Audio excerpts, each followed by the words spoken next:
కర్నూలు పట్టణస్థులకు ప్రభు యేసుక్రీస్తు వర్షగ్రామంలో ఉదయకాల వందనాలు తెలియజేస్తూ ఉన్నాం. ఈ యొక్క సమయంలో ప్రభు యేసుక్రీస్తు వారు ఏ రీతిగా సెలవిస్తూ ఉన్నారు. కాలము సంపూర్ణమైనది, దేవుని రాజ్యము సమీపించి ఉన్నది, వారు మనసు పొంది సువార్తను నమ్ముడని ప్రభు యేసుక్రీస్తు వారు సెలవిస్తూ ఉన్నారు. ప్రియరా, ప్రభు యేసుక్రీస్తు వారు చెప్పింది ఆయన మనసు మార్చుకున్నారు కానీ మతం మార్చుకుని ఎక్కడ చెప్పలేదు.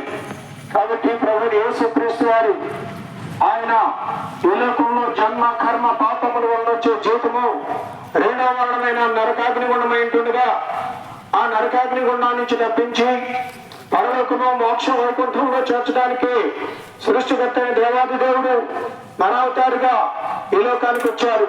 వేదం సెలవిస్తా ఉంది, ఆది యందు వాక్యము ఉండెను, వాక్యము దేవుని యొద్ద ఉండెను, వాక్యమే దేవుడై ఉండెను. ఆ వాక్యం శరీరాన్ని ధరించుకొని కృపా సత్య సంపన్నుడుగా మన మధ్య నివసించెను. ఆయన 33.5 సంవత్సరాల లోకంలో జీవించి సమస్త మానవాళి పాపరిహారం కొరకు ఆయన శిలువలో విలువైన రక్తాన్ని కార్చారు.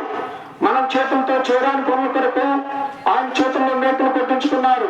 మనం కాళ్ళతో వెళ్ళరాంచడానికి వెళ్ళినందుకు ఆయన కాళ్ళలో మేకులు కొట్టారు. మన తలతో ఆలోచించడానికి వ్యర్థమైన తలంపుల కొరకు ఆయన తల మీద ముళ్ళ కిరీటం పెట్టారు. మన హృదయంతో ఆలోచించడానికి దురాలోచనల కొరకు ఆయన పక్కనే బండంతో పరిమించుకున్నారు. ఇదంతా ఎందుకోసం అంటే నేను పొందవలసినటువంటి శిక్ష. అయితే ఏ మానవుడు కూడా శిక్షించబట్టడం ఆయనకి ఇష్టం లేదు. ఎందుకనంటే నేల మంటి తీసుకున్నారని నిర్మించి వారిని ఆస్కారంలో కూడా జీవాత్మగా నరుడు జీవాత్మ అయ్యాడు. కాబట్టి ఈ నరుడు క్షేమంగా ఉండాలి. ఆయన మరి ఊపిరి మనలో అవుతారు, ఆయన ఆత్మను మనలో ఉంచారు కనుక ఈ ఆత్మ నరకానికి వెళ్లకుండా మోక్షంలో చేర్చాలని సృష్టికర్త అయిన దేవాది దేవుడు యేసుక్రీస్తు ప్రభువుగా మరి ఆయన ఈ లోకానికి వచ్చి మనందరి కొరకు ప్రాణం పెట్టారు. ఆయన చనిపోయారు, సమాధి చేయబడ్డారు, 3వ నాడు మృత్యుంజయుడిగా తిరిగి లేచారు. ప్రపంచం మొత్తం మీద ఎవరైనా సమాధిని జయించి మరణాన్ని జయించి ఎవరైనా తిరిగి వచ్చిన వారు ఎవరైనా ఉన్నారు అంటే ఈ ప్రపంచంలో ఏ ఒక్కరు కూడా లేరు. అది ప్రభు యేసుక్రీస్తు వారు మాత్రమే.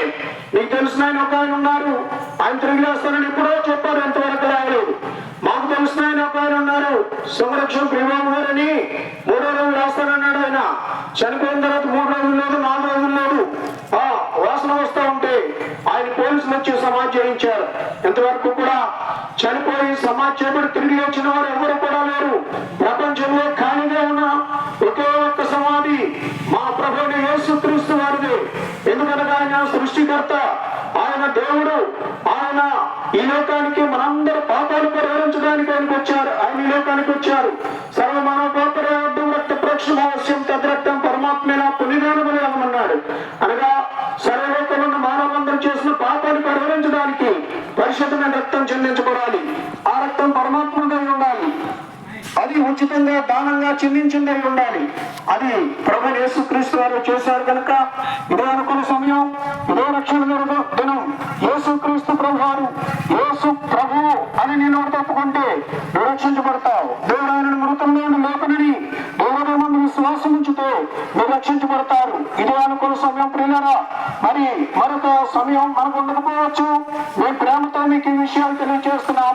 ఎవరు కూడా నరకానికి వెళ్ళకూడదు, పరలోకానికి మోక్షానికి వెళ్ళాలని అందరం కోరుకుంటాం కనుక మీరు మోక్షానికి వెళ్ళాలంటే యేసే మార్గము, యేసే సత్యము, యేసే జీవము కనుక ప్రభువైన యేసుక్రీస్తునందు విశ్వాసం ఉంచండి.